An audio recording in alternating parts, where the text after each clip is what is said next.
আপনাদের কাছে স্বাধীন অনুরোধ জানাবো যে আমরা আমাদের ন্যায়সঙ্গত দাবিগুলো মাধ্যমে সরকারের প্রধান উপদেষ্টা বরাবরে এবং আজকে ইন্টারিম গভর্নমেন্টের যারা দায়িত্বে রয়েছে তাদের কাছে সুবিধা নিশ্চিত হয়। এখানে একটু আরো করে প্রভুত্ব করার যে মানুষগুলো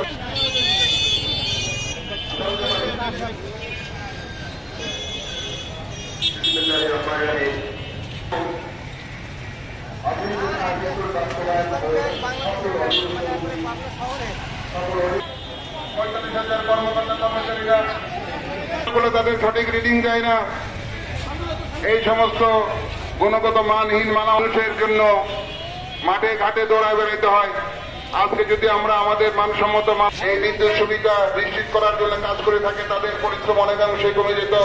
আমরা এই ধরনের বৈষম্য চাই না। আমরা সম্পূর্ণ বৈষম্য এবং নির্যাতন, যেখানে বিদ্যুতের গ্রাহকরা তারা সঠিক মানের বিদ্যুৎ সেবা পাবে, যেখানে বিদ্যুতের গ্রাহকরা তাদের প্রাপ্যতা নিশ্চিত হবে, এই লক্ষ্যে আমরা আমাদের কাজ করে যাচ্ছি। এর জন্য মন্ত্রণালয় কর্তৃক একটা কমিটি গঠন করা হয়েছে। সেই কমিটিতে তারা এই সময়ের সাথে আমাদের মাঠ পর্যায়ে বিদ্যুৎ সুবিধা নিশ্চিত করার জন্য অত্যন্ত